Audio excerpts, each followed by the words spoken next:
નમસ્કાર દર્શક મિત્રો, તમે જોઈ રહ્યા છો કેટીવી ન્યૂઝ ગુજરાતી અને હું છું આપણી સાથે જયમિની પંડિત। કેટીવીનો વિશેષ કાર્યક્રમ એટલે વાસ્તુ દર્પણ। વાસ્તુ દર્પણમાં સર્વનું સ્વાગત છે। વાસ્તુ દર્પણમાં આપણી સાથે જોડાઈ ગયા છે વાસ્તુ ગુરુ દક્ષેશ કુમાર જોશી। વાસ્તુ વિશેષ જ્ઞાનના મતે રોજિંદા જીવનમાં નાના વાસ્તુ ફેરફારો પણ ઘરમાં શાંતિ, સુખ અને સમૃદ્ધિ લાવવામાં મહત્વની ભૂમિકા ભજવે છે। તો આ સંદર્ભ પર વિગતવાર ચર્ચા કરીશું। તો દર્શક મિત્રો, વાસ્તુ દર્પણ જે આપણે બુધવાર અને શુક્રવાર સાંજે 5:30 વાગે નિયમિત કરતા હોય છે, ત્યારે આ વાસ્તુ દર્પણમાં તમને મૂંઝવણતા કોઈ પણ પ્રશ્ન હોય તે પ્રમાણે વાસ્તુ ગુરુ આપણને માર્ગદર્શન આપતા હોય છે। ઘરમાં સંપત્તિ ટકતી નથી, બધું બરાબર છે પણ આર્થિક રીતે નુકસાન થયેલું છે, આરોગ્યને લગતા પ્રશ્નો છે, ઘર કંકાસ રહેતો હોય છે કે પાડોશી સાથે સારા સંબંધ નથી, આવા અનેક પ્રશ્નો હોય છે। તેનું ચોક્કસ કારણ વાસ્તુ દોષ પણ હોઈ શકે છે। તો એકવાર જો આવા પ્રશ્નો હોય તો તમારા કોઈ પણ પ્રકારના એકવાર જરૂરથી ટીવી સ્ક્રીન પર નંબર તમને બતાવવામાં આવે છે 70 43 33 18 86। આ નંબર અત્યારે જો ડાયલ કરો, ફરી એકવાર નંબર બોલું છું 70 43 33 18 86। તમને મૂંઝવણતા વાસ્તુને લગતા કોઈ પણ પ્રશ્ન હોય તેનું સમાધાન મેળવી શકો છો। વાસ્તુશાસ્ત્ર દક્ષેશ કુમારજી, આપણું સ્વાગત છે। હર હર મહાદેવ। હર હર મહાદેવ। વાસ્તુ અનુસરવાથી જીવનમાં શું પરિવર્તન આવે છે? નમઃ સભાભ્યઃ સભાપતિભ્યશ્ચ નમઃ। શિવ એટલે કલ્યાણ, અને શિવના ડમરૂમાંથી જ સૃષ્ટિમાં જે કંઈ વિદ્યા છે, જ્ઞાન છે, તે તમામ પ્રકારની વિદ્યા, જ્ઞાન એ શિવજીના ડમરૂમાંથી 14 સૂત્રો દ્વારા નીકળેલા છે। એટલે પરમાત્માના ચરણોમાં સર્વપ્રથમ નમસ્કાર। અને સાથે આજનો અતિ ઉત્તમ દિવસ છે વાસ્તુ પૂજા માટે, વાસ્તુના ખાત માટે, વાસ્તુની પૂજા માટે, જમીનના માટે। આજનો આપણો મુખ્ય જે પ્રશ્ન છે, જે બહેને આપણે કહ્યું ભાઈ વાસ્તુ દ્વારા જીવનમાં પરિવર્તન લાવી શકાય કે નહીં, તો વાસ્તુ દ્વારા હંમેશા પરિવર્તન લાવી શકાય। કેમ કે જ્યોતિષશાસ્ત્ર અને વાસ્તુશાસ્ત્ર 18 ઋષિમુનિઓએ આપણને આપેલી એક અનમોલ રત્ન છે, ભેટ છે, અથવા તો જ્ઞાન છે। અને જ્ઞાન દ્વારા દરેક કાર્યની અંદર, જીવનની અંદર સફળતા, સમૃદ્ધિ, શાંતિ, ઐશ્વર્ય જ્ઞાનથી જ પ્રાપ્ત થાય છે। આપણને જે વિષયના પ્રશ્ન હોય એ વિષયના અનુસંધાનમાં જે જ્ઞાતા હોય તેમની જોડે આપણે જો સલાહ લઈએ તો ચોક્કસથી આપણને સફળતા મળે। એજ્યુકેશનના પ્રશ્ન હોય ત્યારે એ લેવલના જે પણ એ સબ્જેક્ટના જે પ્રોફેસર છે તેમના જોડેથી આપણે જ્ઞાન લઈએ। જ્યારે શરીરની અંદર કોઈ જો બીમારી હોય તો જે બીમારીના જે અંગ છે અથવા તો જે બીમારીના પ્રકાર છે એ બીમારીના સ્પેશિયાલિસ્ટ જે ડૉક્ટર સાહેબ હોય આપણે એમની સલાહ લેતા હોઈએ છીએ। તેવી જ રીતે ઘરની અંદર અશાંતિ રહેતી હોય, દુઃખ હોય, ક્લેશ કંકાસ જીવન રહેતું હોય, મહેનત કરવા છતાં સફળતા ન મળે, ધન ટકતું ન હોય, આવા ઘણા બધા પ્રશ્નો જે નિયમિત દૈનિક જીવનની અંદર હોય અને આવા પ્રશ્નોનું મહેનત કરવા છતાં, પરિશ્રમ કરવા છતાં, અનેક પ્રયત્ન કરવા છતાં જ્યારે આપણને સફળતા ન મળે તો ચોક્કસ આપણે જે 18 ઋષિમુનિઓએ આપણને જે શાસ્ત્ર પ્રદાન કર્યું છે જેનું નામ છે જ્યોતિષશાસ્ત્ર, અને એનો જ એક ભાગ છે એક વાસ્તુશાસ્ત્ર। તો જ્યોતિષશાસ્ત્ર અને વાસ્તુશાસ્ત્રના સલાહ મુજબ ચોક્કસ ગોઠવણી કરવામાં આવે તો એવું કહેવાય છે કે તમામ પ્રશ્ન છે એ તમામ પ્રશ્નોનું નિવારણ જ્યોતિષશાસ્ત્રની અંદર અને વાસ્તુશાસ્ત્રની અંદર રહેલું છે। ઘણા બધા એવું કહે છે કે ભાઈ જ્યોતિષશાસ્ત્ર અને વાસ્તુશાસ્ત્ર બંને અલગ અલગ છે, તો આ વાત તદ્દન ખોટી છે। જ્યોતિષશાસ્ત્રનો એક વિભાગ જ વાસ્તુ વિભાગ છે। કેમ કે શાસ્ત્રમાં કહ્યું છે કે લિખિતમ અપી લલાટે પ્રોજિતુમ કહ સમર્થ। જેના લલાટમાં જે લખેલ છે તેમાં કોઈ જ સમર્થ નથી આપવા માટે અથવા તો લેવા માટે। આ સનાતન સત્ય સૂત્ર છે। એ સૂત્ર સાથે ઋષિમુનિએ અનમોલ ભેટ આપી છે કે ભાઈ આ શાસ્ત્ર દ્વારા મનુષ્ય પોતાના જીવનમાં આવનારી તમામ મુશ્કેલ છે, સંકટ છે, કષ્ટ છે, વિઘ્ન છે કે બાધા છે એ આ શાસ્ત્રના માર્ગદર્શન દ્વારા તેને સરળ બનાવી શકે છે। હવે કોઈ વ્યક્તિના જન્માક્ષરની અંદર ચોથા સ્થાનની અંદર, ચોથું સ્થાન એટલે આપણે પહેલાં જ વાત કરી લઈએ ભાઈ ચોથું સ્થાન છે એ મકાનનું સ્થાન છે, મનુષ્યના તમામ પ્રકારના સુખનું સ્થાન છે, વાહનનું સુખ સ્થાન છે। એટલે વાહન, મકાન, ભૂમિ આદિ તમામ પ્રકારના જો સુખની પ્રાપ્તિ કરવી હોય તો મનુષ્યની કુંડલીની અંદર ચોથું સ્થાન છે। હવે જે વ્યક્તિની કુંડલીની અંદર ચાહે સ્ત્રી હોય કે પુરુષ હોય, એમની કુંડલીનું જો ચોથું સ્થાન દૂષિત હોય તો ચોક્કસથી તેમને શીઘ્ર મકાન ન થાય અને મકાન થાય તો મકાનની અંદર વાસ્તુ દોષ હોય, કઈ દિશામાં કેવી રીતે દોષ હોય, તો ચોથા સ્થાનની અંદર જે ગ્રહ છે, જે તત્વનો ગ્રહ છે, પૃથ્વી, જલ, તેજ, વાયુ અને આકાશ, આ જે પંચ તત્વ છે, પંચ તત્વનું જ પ્રોપર બેલેન્સ એટલે વાસ્તુ છે. પંચ તત્વમાંથી ચતુર્થ સ્થાનમાં જે રાશિ હોય એ રાશિ દૂષિત હોય, એ રાશિના સ્વામી દૂષિત હોય અને એ સ્થાનમાં જો પાપ ગ્રહ હોય તો તેવા વ્યક્તિને શીઘ્ર મકાન થતું નથી. મકાન થાય તો કર્જામાં હોય અને કર્જ પણ હોય ને સાથે સાથે એમના ઘરની અંદર જે દિશામાં ચતુર્થ ભાવનો માલિક પડ્યો હોય એટલે એ ગ્રહ હોય એ સ્થાનને એ દિશાના લગતા ઘરની અંદર વાસ્તુ દોષ હોય છે. એટલે એક પહેલો સિદ્ધાંત છે કે ભાઈ તમારા જન્માક્ષરના આધીન, તમારા ભાગ્યના આધીન જ તમને ઘર, મકાન કે કોઈ પણ બિલ્ડિંગ જમીન પ્રાપ્ત થાય છે. તો મુખ્ય આધાર છે તમારું ભાગ્ય, લલાટ, તેની સાથે વાસ્તુ દોષ. ઘણા એવું વ્યક્તિ કહેતા હોય છે કે ભાઈ અમે જન્માક્ષરનું નિરાકરણ કરાવ્યું તો પછી અમારા ઘરમાં વાસ્તુ દોષ છે કે નહીં. પરંતુ ચક્રાર પંક્તિ રીવગચ્છતિ, ભાગ્ય પંક્તિ, જે પ્રમાણે ગાડીનું પૈડું ગોળ ગોળ ફર્યા કરે છે તેવી રીતે મનુષ્યનું ભાગ્ય પણ ગોળ ગોળ રાઉન્ડ ફરે છે અને તે જ રીતે યુનિવર્સલની અંદર ગ્રહો પણ ચલાયમાન છે, એ સ્થિર નથી.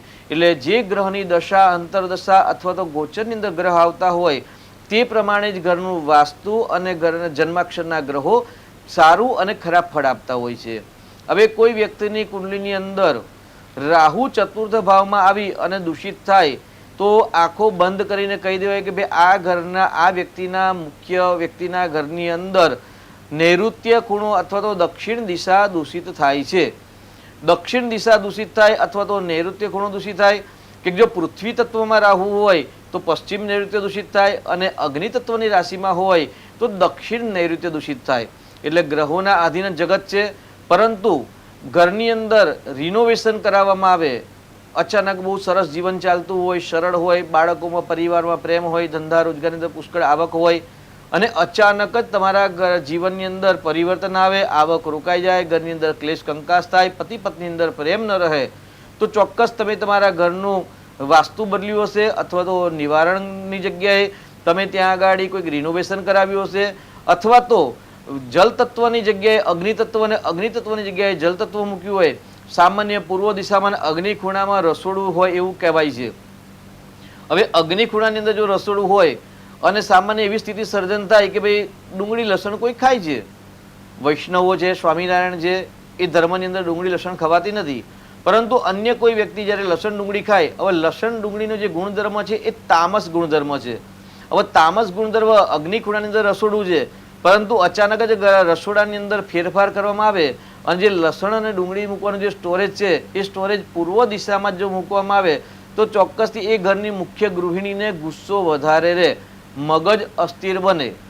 આ સામાન્ય વાત છે. એટલે કઈ વસ્તુ ક્યાં ગોઠવણી કરવી એ અન્ય વસ્તુ અન્ય દિશામાં જો મૂકવામાં આવે તો પણ વાસ્તુ દોષ થાય છે.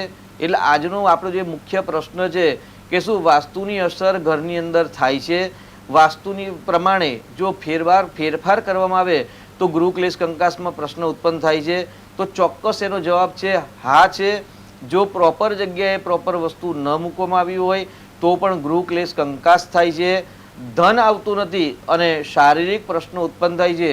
કારણ કે શારીરિક સમસ્યાની શરૂઆત મનથી થાય છે અને મન બગડે એટલે શરીર બગડે, શરીર બગડે એટલે વ્યવસાયની અંદર પ્રોપર ધ્યાન ન રહે અને ધ્યાન ન હોય એટલે જે ધન આગમનની સ્થિતિ છે એ નબળી પડતી જાય અને જેના કારણે દુઃખ શરૂઆત થાય છે. બાળકોના રૂમ માટે કઈ દિશામાં સુશોભન કરવું શ્રેષ્ઠ રહે છે? જી, વિદ્યા ધનમ સર્વ ધન પ્રધાન. પહેલા તો જો વિશાળ ઘર હોય તો બાળકોનું સ્ટડી રૂમ આપણે અલગ બનાવી શકીએ છીએ. તો બાળકોનું સ્ટડી રૂમ બનાવવા માટે જો આપણે 3 BHK કે 4 BHK નું ફ્લેટ હોય અથવા તો બંગલોઝ હોય કે રો હાઉસ હોય કે ટેનામેન્ટ હોય અને સંભાવના હોય તો બાળકોનું સ્ટડી રૂમ અલગ કરવો જોઈએ અને તેમનું મુખ છે એ ઉત્તર દિશામાં અથવા તો પૂર્વ દિશાની અંદર હોય તે રીતે જો બાળકોનું સ્ટડી રૂમ બનાવવામાં આવે તો ચોક્કસથી એમને પઢાઈની અંદર એટલે ભણવાની અંદર, વાંચવાની અંદર, લખવાની અંદર રુચિ પ્રાપ્ત થાય છે. પરંતુ પ્રોપર જો એમની દિશા નથી અથવા તો ઘણા બાળકોને ત્યાં આગળ એક અલગ જ રૂમ આપવામાં આવતો હોય છે અને ત્યાં બેડરૂમ જ હોય છે બાળકનો, અને બાળક પોતાના બેડરૂમ એટલે સુવાની જગ્યા પર બેસીને જ અભ્યાસ કરતા હોય છે. તો ચોક્કસ આવી સ્થિતિમાં જ્યારે અભ્યાસ કરવા બાળક બેસે ત્યારે એમને સંપૂર્ણ સફળતા વિદ્યા ક્ષેત્રમાં પ્રાપ્ત થતી નથી. એટલે સ્ટડીનું ટેબલ, સ્ટડીની ચેર આખી અલગ હોવી જોઈએ. તેમાં પણ એ બાળકનું મુખ છે એ પૂર્વ અને ઉત્તર દિશા પર હોવું જોઈએ. બાળકના જે સ્ટડીનું ટેબલ છે એ ટેબલ પર ક્યારેય કોઈ પણ વસ્તુ એટલે ધારદાર એટલે લોખંડની વસ્તુ ત્યાં ન હોવી જોઈએ.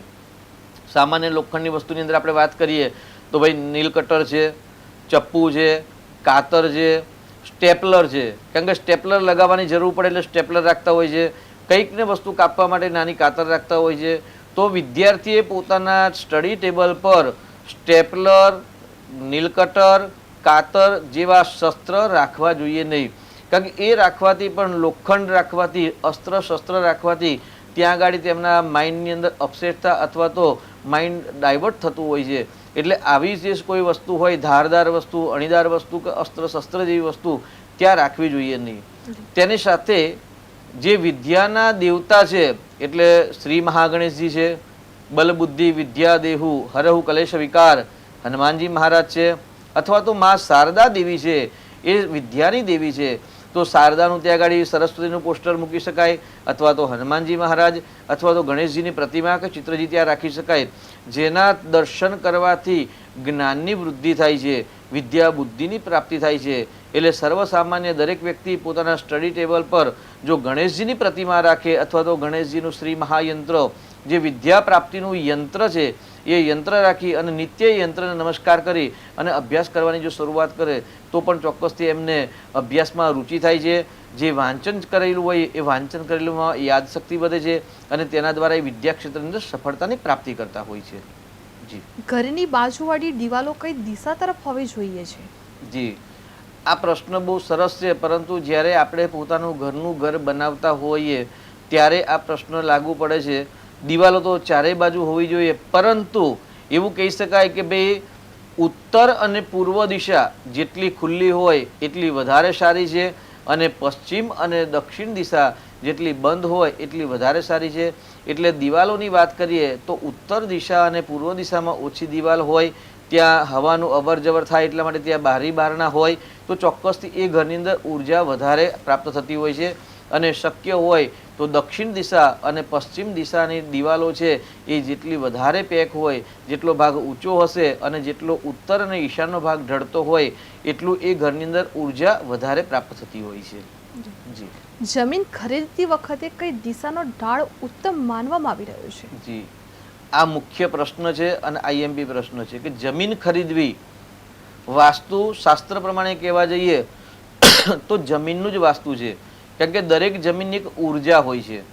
રેટાળ જમીન હોય છે, પથરાળ હોય છે, કાંટાવાળી જમીન હોય છે, શ્વેત કલરની જમીન હોય, રક્તવર્ણ હોય, કૃષ્ણવર્ણ હોય, પિત્તવર્ણ હોય.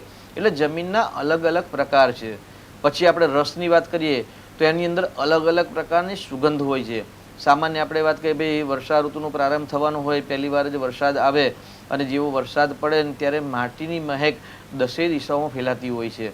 અત્યારે તો માટીનું એટલે મૃતિકાનું જે સ્મેલ છે એવા અત્તર પણ બજારની અંદર પ્રાપ્ત થાય છે. તો જે મૃતિકાની જે સુગંધ છે એ સુગંધના પણ પ્રકાર છે. એટલે કયા વર્ણના વ્યક્તિએ કેવા પ્રકારની જમીન લેવી એ બહુ મહત્વની વસ્તુ છે. અને જમીન ખરીદતી વખતે ધ્યાન રાખવાનું છે, કેમ કે જમીનની ઉર્જા જ મુખ્ય ઉર્જા છે. જો જમીનની ઉર્જા પોઝિટિવ હોય એટલે જાગૃત, સ્વપ્ન, સુષુપ્ત ત્રણ પ્રકારની અવસ્થા હોય છે, જમીનની પણ હોય છે. તો જેમ મનુષ્યની અવસ્થા જેવી રીતે જમીનની અવસ્થા છે, એની અંદર જો જાગૃત જગ્યા હોય, ઉપજાઉ જગ્યા હોય અને એવી જગ્યા જો ખરીદવામાં આવે તો એ ઘરની અંદર ઘર બનાવવામાં આવે, ફેક્ટરી બનાવવામાં કે હોસ્પિટલ કે પાઠશાળા એટલે સ્કૂલ બનાવવામાં આવે તો પણ ચોક્કસથી ત્યાં આગળ સફળતા મળતી હોય છે.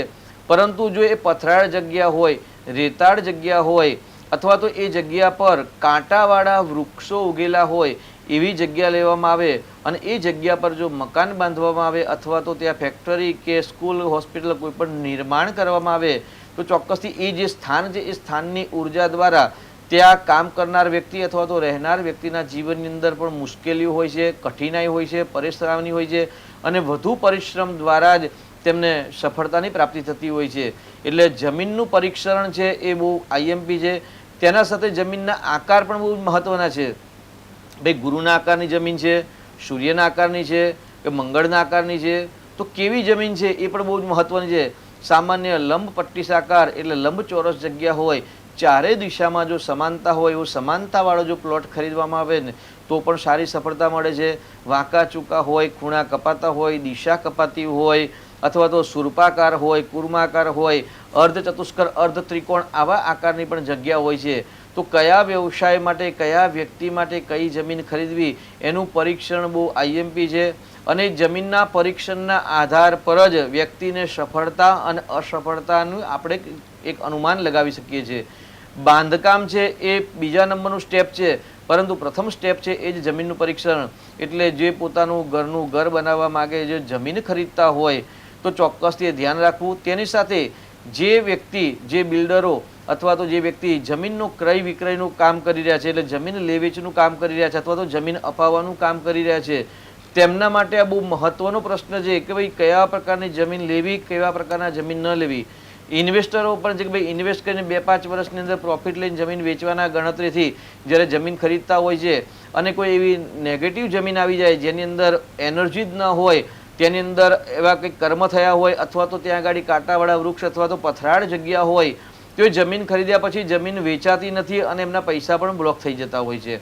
એટલે ચોક્કસ જે ઇન્વેસ્ટરો છે કે જે ઇન્વેસ્ટ કરે છે જમીનનું, અથવા તો જમીનના જે વ્યવસાય કામ કરે છે અથવા તો જે બિલ્ડિંગના બનાવે છે, એટલે બિલ્ડરો છે, તેમણે આ બહુ જ મહત્વનું ધ્યાન રાખવું છે કે બાંધકામ બીજા નંબરનું સ્ટેપ છે, પરંતુ પ્રથમ સ્ટેપ છે એ જમીન ખરીદવી. અને જમીન ખરીદતી વખતે આ બધા જે નિયમ છે એ નિયમ ધ્યાન રાખવા. ત્યાર પછી એક જમીનનો મુખ્ય પરીક્ષણનો નિયમ છે કે ભાઈ આ જમીન છે એ તૃપ્ત છે કે અતૃપ્ત છે. ક્યારેક અતૃપ્ત જગ્યા હોય અને એ જગ્યા પર બાંધકામ કરીને રહેવા આવે, એ જગ્યા પર જે રહેનાર માણસો છે અથવા તો ફેક્ટરી હોય તો ત્યાં આગળ એ જગ્યા પર ગમે તેટલા કામ કરવામાં આવે તે છતાં પણ ત્યાં આગળ કોઈ વ્યક્તિ સંતોષ પામી શકતા નથી, સુખ પામી શકતા નથી. એટલે ખાસ કરીને દર્શક મિત્રોને જણાવવાનું કે ભાઈ તમે તમારા માટે જમીન ખરીદો છો અથવા તમારા કોઈ સ્વજન જો જમીન ખરીદે છે તો ચોક્કસ એમને કહેવું કે ભાઈ તમે સારા વાસ્તુશાસ્ત્રીને બોલાવી અને જમીનનું પરીક્ષણ કરી અને ત્યારબાદ જ જમીન ખરીદશો તો ચોક્કસથી તમને જે મનની ઈચ્છાઓ છે એ ઈચ્છા પ્રમાણે સંપૂર્ણ લાભ મળશે. એટલે જમીનનું પરીક્ષણ છે એ મુખ્ય પરીક્ષણ છે. અને જમીનના પરીક્ષણના આધાર પર, જમીનના આકાર પર, જમીનની સુગંધ પર, જમીનના જે તત્વ છે એ તત્વના આધાર પર જ એ જમીન પર રહેનાર વ્યક્તિ કેવા પ્રકારના સુખ ભોગવશે એ નક્કી થાય છે. એટલે વાસ્તુશાસ્ત્રની અંદર સર્વપ્રથમ જો નિરીક્ષણની જો શરૂઆત થતી હોય અથવા જે વાસ્તુશાસ્ત્રના જે ગ્રંથ છે કે ભાઈ વિશ્વકર્મા પ્રકાશન છે, મહીદાનવના જે ગ્રંથો છે, આદિ જે રાજવલ્લભ ઇત્યાદિ જે ગ્રંથો છે, એ બધા જ ગ્રંથોની અંદર શરૂઆત મંગલાચરણ અને સાથે જમીન પરીક્ષણનું જ કહેલું છે કે સર્વપ્રથમ જમીન પરીક્ષણ કરવી અને જમીનના આધાર પર બાંધકામ કરવામાં આવે તો ચોક્કસથી સુખ, સમૃદ્ધિ, ઐશ્વર્ય, શાંતિની પ્રાપ્તિ થતી હોય છે. ઘરમાં અંધકાર વધારે હોય તો શું વાસ્તુ અસર કરી શકે છે? જેના ઘરની અંદર પ્રકાશ ન આવતો હોય તેના ઘરને અંધકાર કહેવાય. અંધકારના ઘરને ભૂતિયા ઘર પણ કહી શકાય છે. જ્યાં સૂર્યના કિરણો આવતા નથી, સૂર્યનો પ્રકાશ આવતો નથી, દિવસે પણ ત્યાં અજવાળા માટે આપણે લાઇટ ચાલુ રાખવી પડતી હોય તેને અંધારિયું ઘર કહેવાય. અને અંધારા ઘરની અંદર જ્યાં હવા ઉજાસ ન હોય ત્યાં ચોક્કસથી વાસ્તુદોષ ન હોવા છતાં પણ વાસ્તુદોષની શરૂઆત થઈ જાય છે. એટલે જે ઘરની અંદર સૂર્યપ્રકાશ ન આવતો હોય તેવા ઘર ટાળવા જોઈએ, જેને ભૂતિયા ઘર કહેવાય છે. એ ઘરની અંદર આળસ, પ્રમાદ, તિરસ્કાર, રાગ, દ્વેષ, ઈર્ષા અથવા તો વ્યસની જેવા કાર્યો એવી જગ્યા પર વધારે થતા હોય છે. એટલે જે ઘરની અંદર પ્રકાશ ન આવતો હોય, ઉજાસ ન આવતી હોય તેવા ઘરનો ત્યાગ કરવો જોઈએ અથવા તો એવું ઘર ખરીદવું જોઈએ નહીં. વાસ્તુ પ્રમાણે પ્લોટનો આકાર કેવો હોવો જોઈએ છે? જી, પ્લોટની જ આપણે જે જમીનની વાત કરી એ જમીનના વાતના આધાર પર જે પ્લોટ અલગ અલગ પ્રકારના હોય છે. ચંદ્રાકાર હોય છે, અર્ધચંદ્રાકાર હોય છે, ગોળાકાર હોય છે, પટ્ટી સાકાર હોય છે, લંબ પટ્ટી સાકાર હોય છે, ત્રિકોણના પણ હોય છે. હવે મંગળ છે, પૃથ્વી પુત્ર છે. એટલે જમીનનું જ્યારે પરીક્ષણ કરીએ અથવા તો જેને જમીનથી સુખ મળે છે અથવા તો જમીનના જે ક્રય વિક્રયના કામ કરે છે અથવા જે મોટા મોટા બિલ્ડરો છે તેમના પરિવારની અંદર બહુમતીની અંદર જો આપણે જોવામાં આવીએ તો મંગળ ગ્રહ બળવાન હોય, જે વ્યક્તિના કુંડલીની અંદર જન્માક્ષર મંગળ ગ્રહ બળવાન હોય તેમને જ જમીનથી લાભ થાય છે. અને જ્યારે જમીનથી નુકસાન થાય ત્યારે ચોક્કસ એવા વ્યક્તિની કુંડલીની અંદર મંગળ અને શનિ જ્યારે દૂષિત થાય ત્યારે જમીનથી, મકાનથી, બાંધકામથી નુકસાન થતું હોય છે.